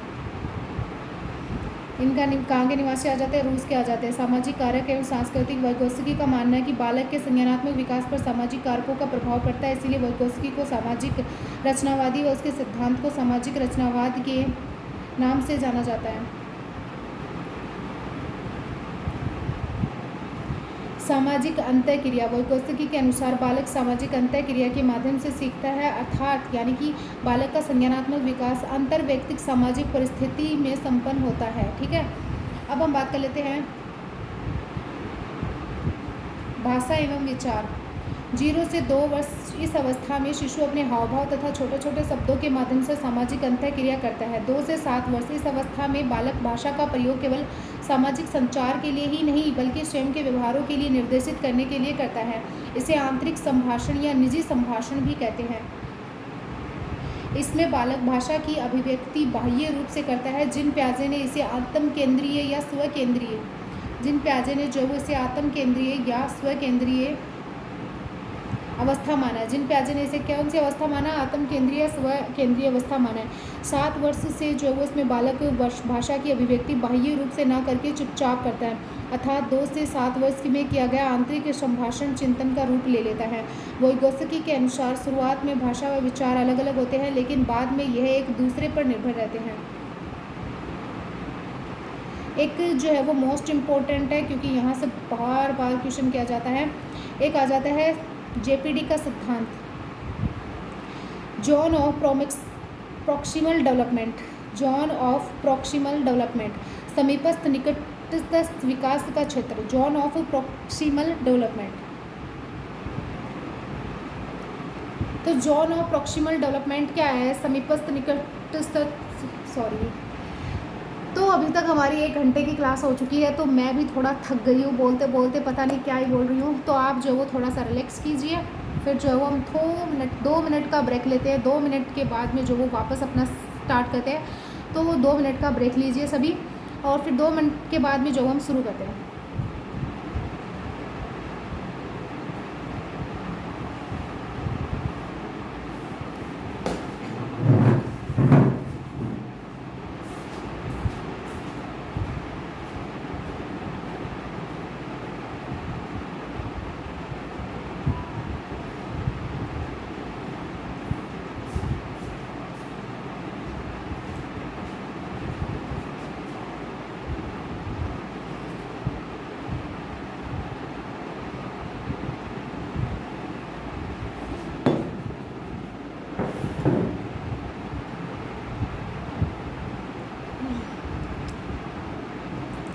तो हम स्टार्ट करते हैं। जेपीडी यानी कि जोन ऑफ प्रॉक्सिमल डेवलपमेंट, समीपस्थ निकटस्थ विकास का क्षेत्र। बालक स्वतंत्रता पूर्वक किया जा सकने वाला कार्य तथा साहित्य के साथ में किया जा सकने वाला कार्य के बीच के अंतर को समीपस्थ व निकटस्थ का विकास का क्षेत्र बोलते हैं। अब क्या होता है कि बालक स्वतंत्रता से पूर्व किया जा सकने वाला कार्य और सहायता के साथ, इन दोनों के बीच में वाला जो कार्य होता है ना, उसको बोलते हैं समीपस्थ और निकटस्थ विकास का क्षेत्र, अर्थात वास्तविक विकास का क्षेत्र तथा संभावित विकास के क्षेत्र के बीच के अंतर को जो है वो क्या बोलते हैं? जीपीटी बोलते हैं, यानी कि जोन ऑफ प्रॉक्सिमल डेवलपमेंट बोलते हैं। नेक्स्ट, मचान या पॉड या ढांचे का सिद्धांत क्या आ जाता है? इसको फोल्डिंग क्या आता है? तो बालक के निष्पादन के विस्तारण हेतु की जाने वाली सहायता, मदद, निर्देशन और मचान कहते हैं, जिससे के द्वारा बालक किसी भी कौशल में दक्षता प्रदान करता है या प्राप्त कर लेता है। अन्य से अधिक ज्ञानी, मोर नॉलेजेबल अदर्स, एक ऐसा व्यक्ति जो कि अधिक ज्ञान, कौशल व दक्षता रखता है, अर्थात एक ऐसा व्यक्ति जो अपने ज्ञान के द्वारा दूसरे की मदद करता है, उस व्यक्ति को क्या बोलते हैं? MKO, यानी कि मोर नॉलेजेबल अदर्स बोलते हैं इसको। नेक्स्ट देख लेते हैं, मोस्ट इंपॉर्टेंट है, मोस्टली क्वेश्चन यहीं से आएगा। जिन प्याजे और वोइगोत्स्की के जो सिद्धांत आ जाते हैं उनमें क्या अंतर आ जाता है? जिन प्याजे व वोइगोत्स्की के सिद्धांत में अंतर देख लेते हैं। जिन प्याजे ने क्या बोला, वोइगोत्स्की ने क्या बोला? जिन प्याजे का जैविक परिपक्वता पर बल देते हैं, सामाजिक व सांस्कृतिक कारकों पर बल वोइगोत्स्की देते हैं। पहले विचार फिर भाषा बताते हैं, ये पहले भाषा फिर विचार बताते हैं। जिन प्याजे संज्ञानात्मक रचनावादी आते हैं, वही वोइगोत्स्की सामाजिक रचनावादी आते हैं। जिन प्याजे अवस्थाएं बताई हैं और इन्होंने अवस्थाएं नहीं बताई हैं, बालक स्वयं ज्ञान का निर्माण करते हैं, और जिन वोइगोत्स्की के अनुसार ज्ञान का निर्माण सामाजिक होता है। और इसके साथ में जो है वो जिन प्याजे ने आत्म केंद्रित, स्व केंद्रित संभाषण बताया, ईगो बताया, और इसी के साथ में आंतरिक संभाषण और निजी संभाषण किसके, प्राइवेट स्पीच किसने बताया? तो वो इन्होंने बताया, वोइगोत्स्की ने। सहयोगात्मक अधिगम पर बल किसने दिया है? तो वो जिन प्याजे ने दिया है। सहयोगात्मक अधिगम पर बल किसने दिया है? ये इनमें दोनों में जो हुई बात सही, मतलब ऐसे आती है कि सहयोगात्मक अधिगम पर बल नहीं दिया है, तो वो जिन प्याजे ने नहीं दिया है, लेकिन सहयोगात्मक अधिगम पर बल किसने दिया है? तो वोइगोत्स्की ने दिया है। सहयोगात्मक अधिगम पर बल नहीं दिया है तो वो जिन प्याजे ने। सहयोगात्मक अधिगम पर बल दिया है तो वोइगोत्स्की ने। पहले विकास फिर अधिगम किसने बताया? जिन प्याजे ने। पहले अधिगम फिर विकास वोइगोत्स्की ने। स्कीमर्स, स्कीमा, अनुकूलन, आत्मीकरण, समसन, समजन, संतुलन आदि शब्दों का यूज जिन प्याजे ने किया है। वही जो है वो जीपीटी और इसके साथ में इसके फोल्डिंग और एम के ओ जो है वो आदि शब्दों का यूज़ किसने किया है, जो कि ये क्या होते हैं वो मैंने आपको पहले बता दिया, तो वो क्या है? वोइगोत्स्की ने। नैतिक चारित्रिक यानी कि नैतिक चारित्रिक विकास का सिद्धांत। मुझे लगता है इस पेज की वजह से मेरा माइंड जो है वो पढ़ाने पे तो अच्छे से जा ही नहीं पा रहा है। मैं कभी पेज को डाउन कर रही हूँ, कभी। तो नेक्स्ट अपना क्या है? नैतिक चारित्रिक विकास का सिद्धांत या अवस्था का सिद्धांत। ठीक है, इसके प्रवर्तक कौन आ जाते हैं? लॉरेंस कोहलबर्ग आ जाते हैं। मोस्ट इंपॉर्टेंट है लॉरेंस कोहलबर्ग, जो कि अमेरिका के आते हैं। लॉरेंस कोहलबर्ग आ जाते हैं जिन्होंने नैतिक चारित्रिक विकास का सिद्धांत दिया था। और इनकी बुक आ जाती है the philosophy of moral development, जो कि 1981 की आ जाती है। The psychology of moral development, जो 1984 की आ जाती है। The philosophy of moral development जो है वो 1981 में इन्होंने लिखी थी। The psychology of moral development 1984 में इन्होंने लिखी थी। तकनीकी कहानी सुनाने की तकनीकी, प्रचर्चित कहानी, हैज़ की द्विधा और इसके साथ में जो है वो विधि, बच्चों के सामने नैतिक द्विधा प्रस्तुत करना तथा उनकी अनुक्रिया की समालोचना करना, नैतिकता, सही और गलत की पहचान करना। ऐसे बोलते हैं ना कि तुम इसमें तो नैतिकता ही नहीं है, ये सही और गलत की पहचान ही नहीं कर सकता है। नैतिक तर्कना जो है वो सही और गलत के बारे में निर्णय लेने में शामिल चिंतन प्रक्रिया को नैतिक तर्कना कहते हैं। वहीं अगर हम बात करें नैतिक द्वंद्व या द्विधा क्या होता है, तो सही व गलत के बारे में निर्णय लेने में असमर्थ होना।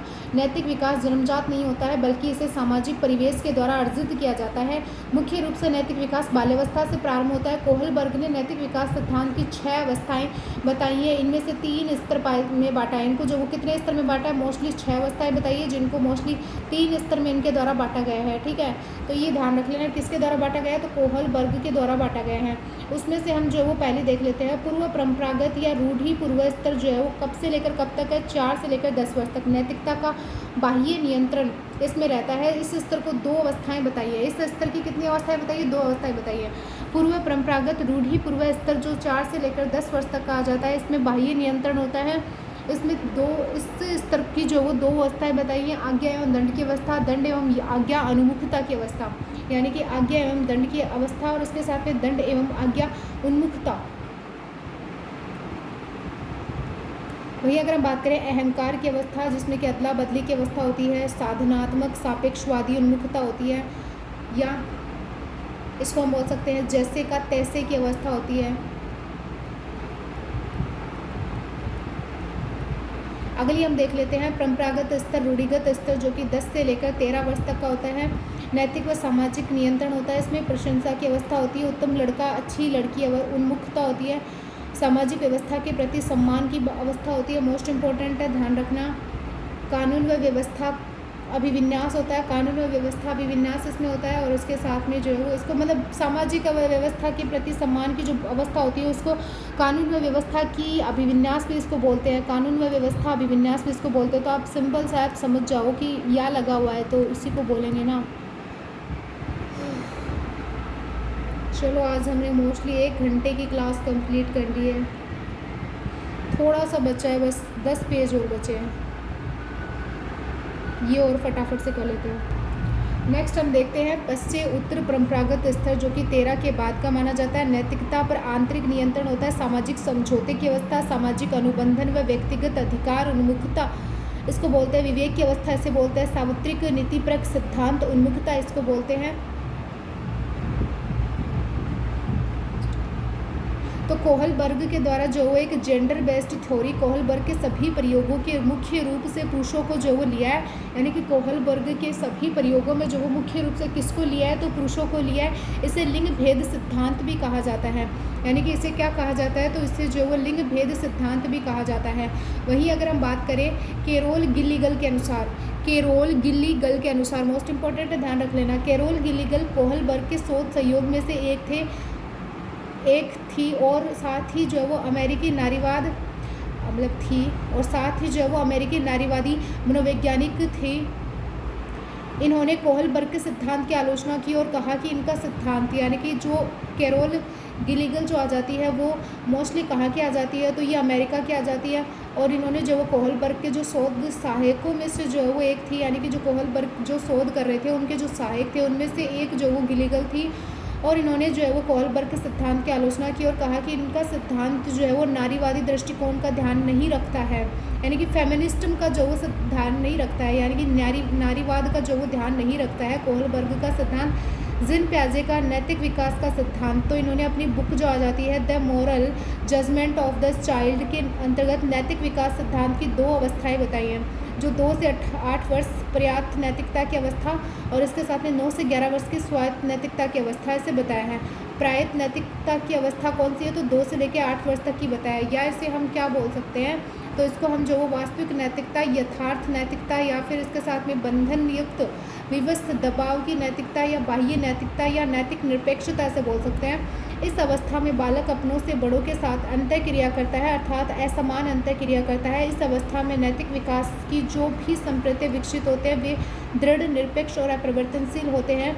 बालक सर्वव्यापी न्याय में जो विश्वास करता है। बालक का मानना होता है कि जो भी नियम उसे बताए गए हैं उनका पालन उनको करना आवश्यक होता है। ये बालक उन नियमों या उन बातों को जो वो मानता है, किस में मानता है, वो प्रायत में मानता है। अब हम बात कर लेते हैं स्वायत्त नैतिकता के बारे में। स्वायत्त नैतिकता की अवस्था 9 से 11 वर्ष तक की है, या इसको हम जो है वो सहयोगात्मक नैतिकता भी बोलते हैं, आंतरिक नैतिकता भी बोलते हैं, नैतिक सापेक्षता भी इसको बोलते हैं।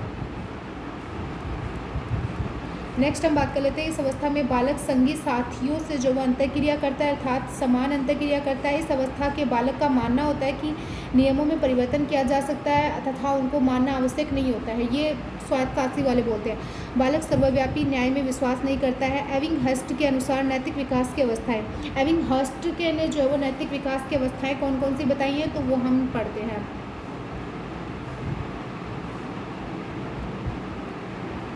एविंगहर्स्ट पूर्व नैतिक अवस्था, ये नैतिक विकास की पूर्व अवस्था है जो 0 से 2 वर्ष स्व केंद्रीय अवस्था जो कि 2 से लेकर 7 वर्ष तक की आ जाती है। परंपराओं को धारण करने वाली अवस्था 7 से लेकर 12 वर्ष तक की आ जाती है।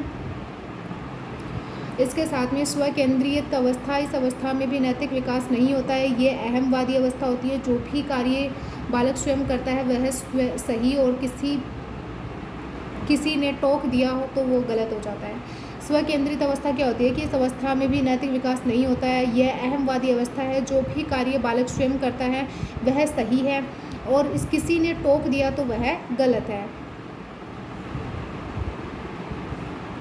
नेक्स्ट हम बात कर लेते हैं परंपराओं को धारण करने की अवस्था। इस अवस्था में नैतिक विकास प्रारंभ हो जाता है। बालक सामाजिक नियमों को मानने लगता है तथा सही गलत व उचित अनुचित में विभेद करना सीख जाता है।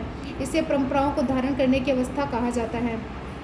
नेक्स्ट हम बात कर लेते हैं आधारहीन आत्म चेतना अवस्था, जो कि कब से लेकर कब तक मानी जाती है, 13 से 18 वर्ष तक की मानी जाती है। इस अवस्था में किशोर आधारहीन व खोखले आदर्शों की बातें करता है जो उसे यथार्थता के धरातल से दूर ले जाते हैं। ये कब होता है, तो आधारहीन आत्मा चेतना अवस्था में होता है, जो कि 13 से 18 वर्ष तक की एज मानी जाती है।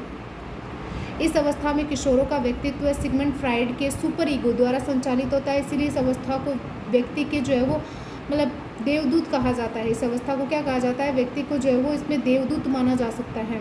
And angle in a person जो है वो इसको माना जाता है।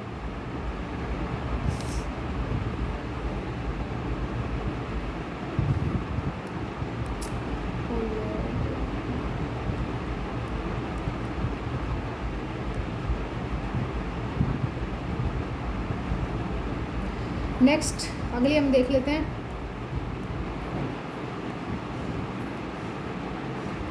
आधारयुक्त आत्म चेतना अवस्था, जो 18 वर्ष के बाद की मानी जाती है। आधारयुक्त आत्म चेतना अवस्था 18 वर्ष के बाद की मानी जाती है। इस अवस्था में व्यक्ति आधारयुक्त व तर्क संगत बातें करता है। व्यक्ति दिल व दिमाग अर्थात भावनाओं व विचारों से जो वो काम लेता है। इस अवस्था में भाषा विकास देख लेते हैं।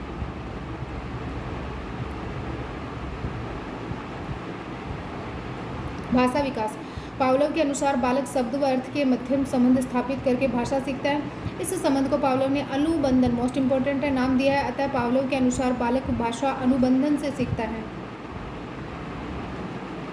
स्किनर के अनुसार बालक भाषा अनुकरण व पुनर्बलन से सीखता है। बांडुरा के अनुसार बालक भाषा अनुकरण से सीखता है। भाषा विकास सिद्धांत देख लेते हैं, या हम भाषा विकास सिद्धांत को भाषा अधिग्रहण सिद्धांत भी बोलते हैं। तो इसके प्रवर्तक कौन आ जाते हैं? नोम चॉम्स्की आ जाते हैं, जो आधुनिक भाषा विकास के जनक माने जाते हैं। निवासी अमेरिका के आ जाते हैं। नोम चॉम्स्की के अनुसार बालक में भाषा ग्रहण करने की जन्मजात प्रवृत्ति होती है, जिसे भाषा अर्जन तंत्र के नाम से जाना जाता है।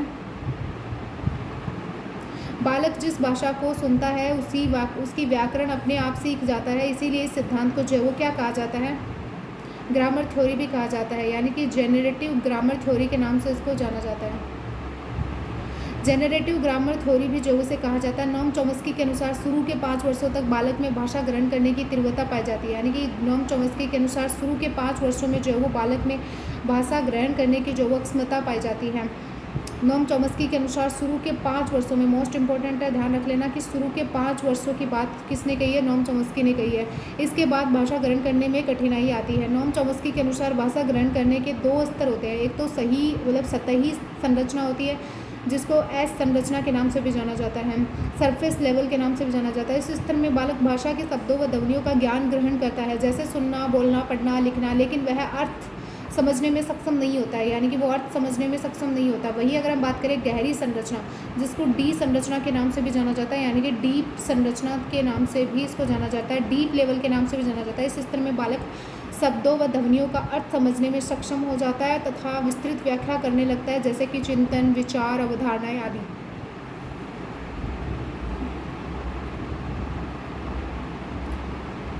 ओके, तो नेक्स्ट देख लेते हैं भाषा सापेक्षतावाद या भाषाई सापेक्षता प्रकल्पना। तो ये जो है वो हम अगले सेशन में करेंगे, क्योंकि अपनी 1 घंटे की क्लास हो चुकी है और मुझे भी नहीं लगता कि मुझसे आगे जो है वो कंटिन्यू रख पाएंगे, हम कर पाएंगे।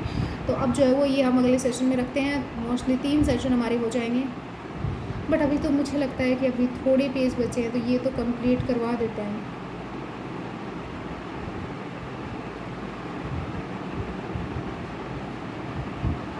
ओके, इतने ही थोड़े पेज बचे हैं, तो ओके, ये तो हम कंप्लीट कर लेते हैं।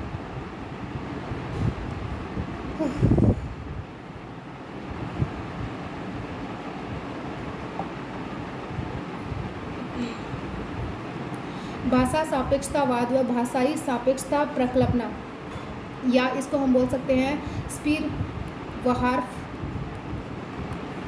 परिकल्पना। दिख नहीं रहा होगा आपको, तो मैं लिख देती हूँ, स्पीर वहार्फ परिकल्पना। इस परिकल्पना के अनुसार भाषा का प्रयोग विचारों की अभिव्यक्ति के लिए नहीं किया जाता है, बल्कि विचारों के स्वरूप को नियंत्रित करने के लिए किया जाता है। इस परिकल्पना का यूज जो है वो इस परिकल्पना के अनुसार भाषा का प्रयोग विचारों की अभिव्यक्ति के लिए नहीं किया जाता है, बल्कि विचारों के स्वरूप को कंट्रोल नियंत्रित करने के लिए किया जाता है। यह परिकल्पना जो है वो एडवर्ड स्पीर, मोस्ट इम्पॉर्टेंट है, यह परिकल्पना एडवर्ड स्पीर व उनके शिष्य वहार्फ के द्वारा दी गई, इसीलिए इसे जो वो स्पीर वहार्फ परिकल्पना कहते हैं। शारीरिक विकास के चक्कर देख लेते हैं। शारीरिक विकास के चक्कर जो है उसमें मोस्ट इम्पॉर्टेंट प्रथम चक्कर जो कि 0 से 3 वर्ष का है, जो कि विकास की तीव्र गति से होता है इसमें, और द्वितीय चक्कर 3 से 12 वर्ष का विकास मंद गति से होता है। तृतीय चक्कर जो वो 13 से 15 वर्ष पुनः तीव्र गति से पूर्व किशोरावस्था व वयस्क संधि होती है, वे संधि इसको बोलते हैं। और चतुर्थ चक्कर जो वो 16 से 18 वर्ष, जो कि पुनः मंद गति से इसमें विकास होता है। ये शारीरिक विकास के चक्कर है, तो मोस्ट इम्पॉर्टेंट है, थोड़ा ध्यान रख लेना। श्रीमती हरलोक के अनुसार विकास लयात्मक होता है, नियमित नहीं होता है। श्रीमती हरलोक क्या बोलती है कि विकास जो वो लयात्मक होता है, नियमित नहीं होता है। शारीरिक विकास जो है उसमें अंगीय विकास, अंगों का विकास होता है, मांसपेशियों का गत्यात्मक, क्रियात्मक, कामक, प्रागतिक विकास होता है। तो अंगीय विकास जो होता है उसमें लंबाई, भार, हड्डियाँ, ये जो है वो आपको होमवर्क है कि ये सारा आपको कवर करना है। ये जो हड्डियाँ, मस्तिष्क, श्वसन, पाचन प्रणाली, शारीरिक अनुपात जो है वो इसमें कितना कितना आ जाता है, ये आपको कवर करना है। मतलब हड्डियाँ और धड़कन, और इसके साथ में दांत, श्वसन, मस्तिष्क, पाचन प्रणाली, शारीरिक अनुपात, ये आपको कवर करना है, ठीक है। ये आपको देखना है कि कितना कितना आ जाता है। इसमें हम देख लेते हैं, एक तो स्थूल गत्यात्मक विकास होता है, एक सूक्ष्म विकास होता है। स्थूल गत्यात्मक विकास में बड़ी मांसपेशी जो है वो होती है, और घिसटन, खिसकना, रेंगना, घुटनों के बल चलना, खड़ा होना, दौड़ना, उछलना, कूदना, तैरना इसमें आता है। और सूक्ष्म विकास में जो वो छोटी मांसपेशियों का यूज़ होता है, सीढ़ियाँ चढ़ना, नृत्य करना या ट्राईसाइकिल चलाना, गेंद फेंकना, गेंद पकड़ना, मंजन करना आदि इसके अंतर्गत आता है। स्नान करना, बालों में जो वो कंघा करना, सूक्ष्म मांसपेशियों में कमीज़ के बटन बंद करना, जूते मोजे पहनना, भोजन करना, खिलौनों का प्रयोग करना, ब्लॉक बिल्डिंग बनाना, कागज़ों को पकड़ना, काटना, चिपकाना, लिखना आदि इसमें आ जाता है। विकासात्मक विधियाँ हम देख लेते हैं। विकासात्मक विधियों में दीर्घकालिक या कालानुक्रमिक या लंबवत या अनुदैर्ध्य विधि आती है। इस विधि के अंतर्गत एक निश्चित समूह का बार बार अध्ययन करके निदान व उपचार किया जाता है। मनोवैज्ञानिक मार्गरेट मिड व समाओ द्वीप पर अनुदैर्ध्य अध्ययन किया है।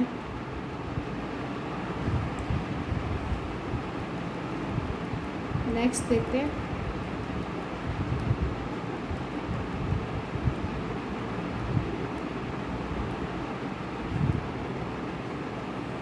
समकालीन क्षैतिज या प्रतिखंडात्मक अनुप्रस्थ काट विधि जो इस विधि के अंतर्गत कई समूह का एक निश्चित समय में अध्ययन किया जाता है। अनुकर्मिक डिज़ाइन विधि उपयुक्त दोनों विधियों का मिला जुला रूप जो होता है वो अनुकर्मिक डिज़ाइन विधि में आता है। अब हम देख लेते हैं विकासात्मक रोग।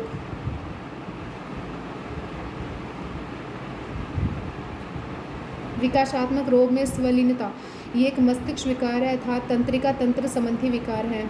एक जो है वो अवधान न्यून अतिक्रिया विकार होता है, यानी कि ADHD अवधान न्यून अतिक्रिया विकार होता है।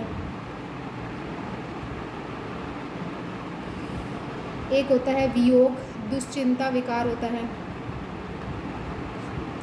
आनुवंशिक रोग जो है वो 2 टाइप के होते हैं। आनुवंशिक रोग कितने टाइप के होते हैं? 2 टाइप के आनुवंशिक रोग होते हैं। मोस्ट इम्पोर्टेंट है, क्वेश्चन पूछा जाता है। आनुवंशिक रोग कितने टाइप के होते हैं? आनुवंशिक रोग 2 टाइप के होते हैं, जिसमें कि अगर हम देखें तो एक तो मेंडलीय विकार होता है, एक जो है वो क्रोमोसोमीय होता है। एक मेंडलीय विकार होता है,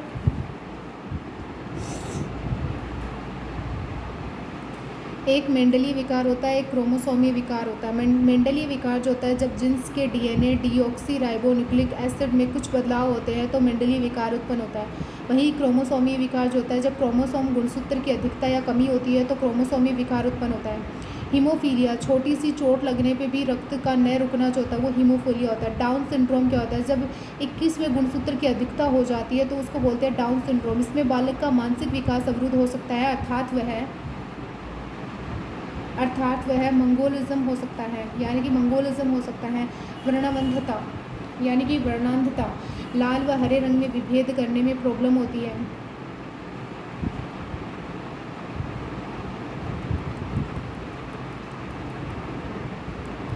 वहीं अगर हम बात करें फिनाइलकीटोनुरिया यानी कि फिनाइलकीटोनुरिया, नाम बहुत बड़ा है, थोड़ा बोलने में प्रॉब्लम होगी बट थोड़ा बहुत याद रख लेना।